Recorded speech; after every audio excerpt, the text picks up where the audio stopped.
Meu nome é Luiz Duarte e você está no Brazilian Council. Aqui discutimos sobre relações internacionais e idiomas. No vídeo de hoje, vou detalhar um pouco mais sobre os níveis de fluência de acordo com o Common European Framework of Reference da União Europeia, que fala sobre os níveis A1 e A2, são os níveis básicos, o B1 e B2 intermediários, C1 e C2 os níveis avançados. Primeiramente, no nível A1 e A2, nós temos um domínio do idioma que é ideal para viagens, né? Uma pessoa que tem esse nível de conhecimento, ela tem um vocabulário mais restrito, que não permite a ela conversas muito longas, mas permite sim que essa pessoa se prepare para uma viagem, ela consiga entender direcionamentos, consiga passar pela alfândega, consiga se comunicar no hotel, um restaurante e fazer compras. Também, se ela tiver um problema de saúde, precisar se comunicar em uma emergência, em um hospital, ela consegue reportar seus problemas de saúde que são mais alarmantes e daí passar a responsabilidade para os médicos, né? Mas qualquer coisa que detenha, que precise de um vocabulário mais aprofundado, essa pessoa terá dificuldade. Contudo, conheço várias pessoas que com esse nível de inglês e de espanhol conseguiram fazer viagens para tanto países de idioma nativo, sendo o inglês ou o espanhol, como por outros países da Europa. Depois desse nível, nós temos o B1, que é o primeiro nível do intermediário, né, o entendido como o usuário independente. Neste nível, fazendo uma comparação com a época de escola, seria equivalente a um adolescente antes do ensino médio, que chegou a estudar o grosso do idioma, das regras gramaticais, mas não detém tanto vocabulário específico, né? Vamos fazer uma analogia com um adolescente que deseja trabalhar com uma determinada área, ele já tem uma visão que ele quer ir para a área da saúde, para a área de engenharia, e eventualmente ele pesquisa algum assunto, vê filmes que estão relacionados com aquilo, séries, e ele tem algum conhecimento. Ele consegue redigir um texto, mas nada com muita profundidade. Ele consegue acompanhar determinados vídeos também, novamente, sem muita profundidade de vocabulário. Com este nível, indo para a parte de trabalho, por exemplo, quem trabalha com o nível B1 é capaz de lidar com relações passivas, né? Leituras e listenings também, né? Onde essa pessoa não precisa exatamente falar ou escrever, mas ela consegue captar o que os outros estão comunicando para ela. O famoso, quando alguém pergunta, você é fluente em inglês? Não. Mas você consegue ler? Consigo. Esse seria o nível B1, né? Esse conhecimento mais superficial, mas que ele é capaz de dar com certas interações. Quando eu trabalhava em uma multinacional, uma das minhas atividades era apresentar o armazém aos visitantes estrangeiros. E aquilo ali lidava com um vocabulário muito específico, né? E eram cartas marcadas, por assim dizer. E dificilmente havia espaço para perguntas. Quando haviam perguntas, eram perguntas mais limitadas, né? De respostas curtas. Esse nível B1 ele é suficiente para lidar com isso, para lidar com e-mails corporativos e também ler alguns manuais da empresa. Depois do nível B1, nós chegamos no nível B2. Eu vou ler aqui a definição europeia para o nível B2. A definição em inglês: can understand the main ideas of complex text on both concrete and abstract topics, including technical discussions in her field of specialization. Can interact with a degree of fluency and spontaneity that makes regular interaction with native speakers quite possible without strain from either party. Can produce clear, detailed text on a wide range of subjects and explain a viewpoint on a topical issue, giving the advantages and disadvantages of various options. O que é interessante desse nível é que, pela primeira vez na classificação europeia, nos deparamos com a palavra fluência, tá? E é colocado como um degrau de fluência, né? E que está ligado à área de especialização daquela pessoa. Essa pessoa ainda não é totalmente fluente, mas ela se comporta como se fosse fluente na sua área de especialização. A título de exemplo, se você se candidatar para uma graduação ou pós-graduação no exterior, seja na Europa, seja no Reino Unido, no Canadá, Austrália, Estados Unidos, todos eles, se vocês procurarem saber as documentações, eles vão pedir de você um nível B2. É um nível muito poderoso, né? Em se tratando de estudos universitários, o que eles entendem desse nível é que você é capaz de chegar, acompanhar as discussões, as aulas, ler os livros, artigos técnicos e ao final de um ano, por exemplo, no mestrado do Reino Unido, você é capaz de produzir uma monografia que pode ir de 50 páginas para mais.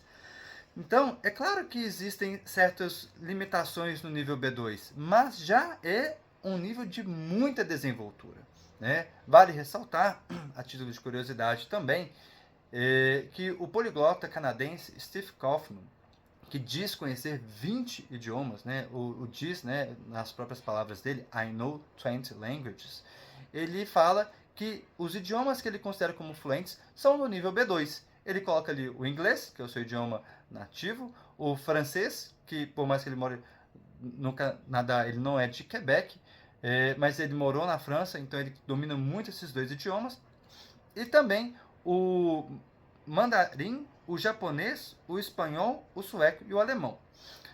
O que é curioso é que o inglês e o espanhol e o francês dele provavelmente são C1 ou C2, né? Mas ele coloca eles no B2 junto com o japonês e o mandarim para mostrar como que o B2 é um idioma forte, né? Ele, nas palavras dele, ele descreveu o seguinte, que é um nível em que ele fala sem estresse, mas com erros, né? Isso não te impede de cometer erros.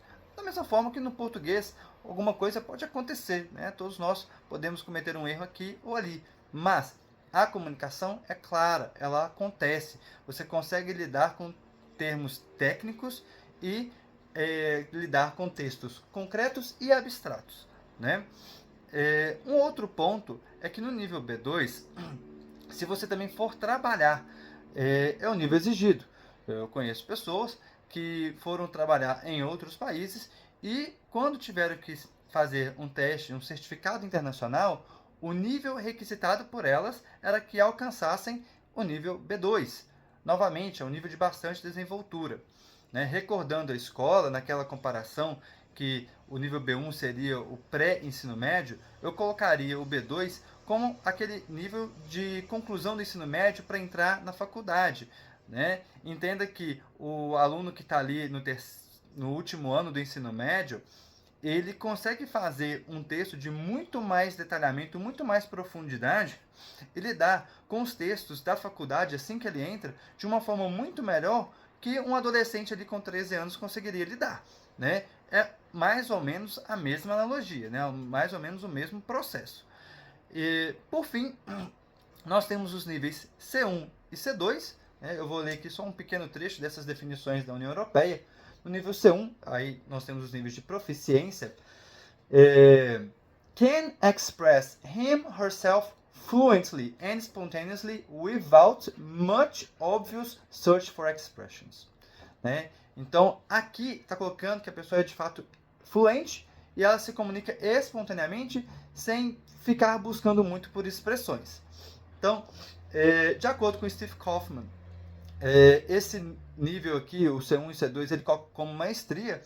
Eu gosto de colocar o C1 como o nível desejado, caso seja o seu idioma de trabalho. Então, se o seu business language, né, o seu idioma de trabalho for o inglês, for o espanhol, o francês, né, o alemão, busque o C1 naquele nível, porque quando a gente volta também a comparar com a universidade, seria a conclusão da faculdade. Então, você concluiu os seus estudos e entrou efetivamente no mercado de trabalho, você tem um nível de conhecimento técnico e domínio daquele vocabulário de uma forma muito mais profunda com alguém que acabou de entrar, que seria o nível B2. Além disso, quando a gente faz analogia com a empresa, o B1 ele dá conta daquelas interações por e-mail, leituras de manuais da empresa e interações de conversação em que, na verdade, você fala, mas você não dialoga com ninguém, ou os diálogos são bem perguntas de resposta curta, né? Sim ou não.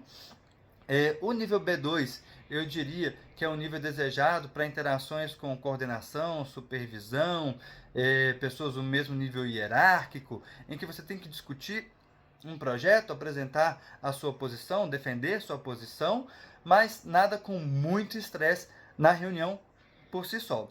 E o C1, a minha comparação é com as reuniões com o C-Level, né? O CEO, o CFO e outros níveis assim, os níveis mais altos da empresa, em que as reuniões por si só possuem um alto nível de estresse, né? Então, a última coisa que você deve se preocupar nessa reunião é com o seu idioma. Então, você chegando no nível C1, você tem um domínio muito maior e um vocabulário também muito maior. Dali, você pode se concentrar apenas no que será exigido na reunião, né? Naquele projeto que você está discutindo.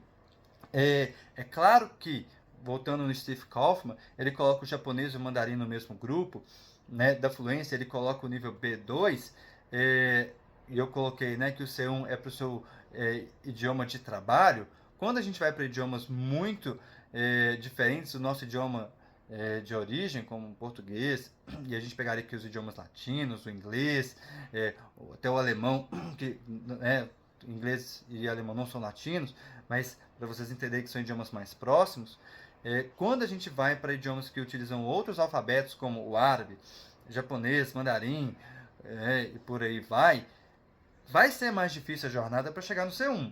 Então, efetivamente, o B2 pode ser um nível mais fácil de conquistar e capaz de lidar com as reuniões de trabalho. Né? Você será capaz de compreender e, novamente, voltando na classificação europeia, no seu campo de especialização, você domina o idioma. Vamos recordar que se você trabalha com carros, você se familiariza com aquele vocabulário das peças do carro, né? Em especial com aquelas peças que você está trabalhando todos os dias. Então são termos técnicos, mas que fazem parte da sua rotina e por isso você lida muito melhor com eles. O nível C2, eu coloco realmente como maestria, né? A maestria no ponto de, quando os meus alunos me perguntam, eu falo, olha, C2, nós não temos material para ele, né? Quando a gente procura nas editoras, né, do inglês, por exemplo, Cambridge, Oxford, Macmillan, Lehman, todas têm algum material até o nível C1. O nível C2, o que nós nos deparamos são com as gramáticas mesmo, onde a pessoa tem que estudar por sua própria conta, e dali ela se especializa, né? Ela aprofunda e faz um trabalho infinito de busca de vocabulário, né? E ali eu costumo associar isso com letras no idioma, né? Quando a pessoa especializa mesmo naquele idioma. Mas eu não digo que seria o nível necessário para você chegar a poder utilizar no trabalho, né? O nível B2 ele daria conta de te colocar em interações e negociações, e o C1, né, em especial para idiomas mais próximos do português, né, vamos pegar aqui os idiomas latinos e o inglês, o desejado seria o nível C1. Tá? Nos próximos vídeos vou falar um pouco mais